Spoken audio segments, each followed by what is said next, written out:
মই আপোনালোকক এটা কথা কওঁ, এই অনুষ্ঠানটোৰ মই অতিথি, মোৰ লগতে হক ছাৰ অতিথি। আপোনালোকে বেলেগ বাদ দিয়ক, এই যে সৰু সৰু ল'ৰাবিলাক আছে, ল'ৰা ছোৱালীখিনি আছে, তেওঁলোকক কাৰোবাক সন্মুখত আদৰ্শ কৰি যদি সপোন দেখুৱাব লাগে জীৱন্ত ৰূপত, তেতিয়াহ'লে এই মানুহজনক লৈ আপোনালোকে সেই সপোনটো দেখুৱাওক।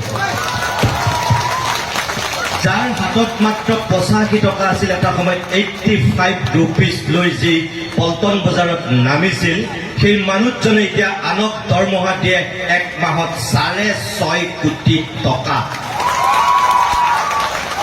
এয়া কেনেকৈ সম্ভৱ হৈছে? এয়া হৈছে দুটা শব্দৰ কাৰণে, মাত্ৰ দুটা শব্দ। এটা হৈছে ইচ্ছা শক্তি আৰু আনটো হৈছে আত্মবিশ্বাস। প্ৰবল ইচ্ছা শক্তি আৰু আত্মবিশ্বাসৰ অধীন হোৱাৰ কাৰণেই আজি হক ডাঙৰীয়া সেই পৰ্যায়ত উপনীত হৈছে।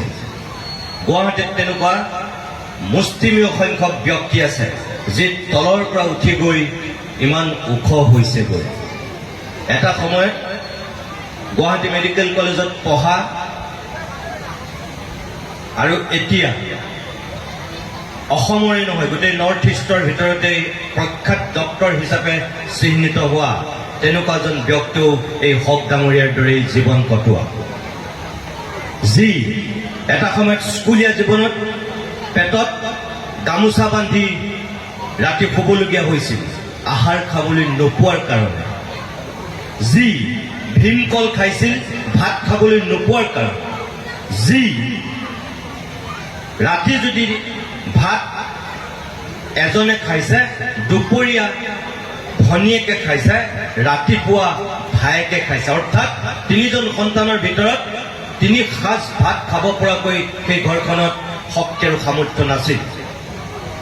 ঠাণ্ডা পানী খাই, ভীমকল খাই, পঁইতা ভাত খাই এনেকৈ স্কুললৈ যোৱা সেই মানুহজনো এটা সময়ত চিকিৎসক হৈছিল আৰু চিকিৎসক হৈ আজি তেওঁ গুৱাহাটীৰ, অসমৰ, নৰ্থ ইষ্টৰ এজন প্ৰখ্যাত চিকিৎসক হিচাপে চিনাকি দিবলৈ সক্ষম হ'ল। সেই ব্যক্তিজনেই হৈছে GNRCৰ স্বত্বাধিকাৰী ডক্টৰ নোমল চন্দ্ৰ বৰা।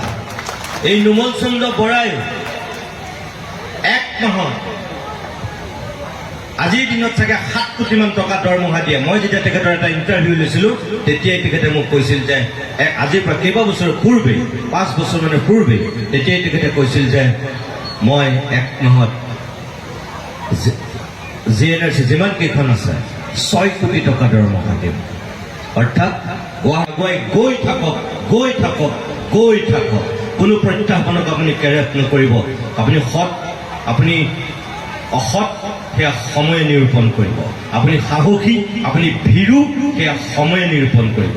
আপোনাক ভগৱানে আল্লাই যিদিনাখনলৈকে অন্যায় নকৰে, মানুহে অন্যায় কৰি অলপ দিনৰ কাৰণে ক্ষতি কৰিব পাৰিব, কিন্তু উৰেটো জীৱন নোৱাৰে। এয়া খাটাং।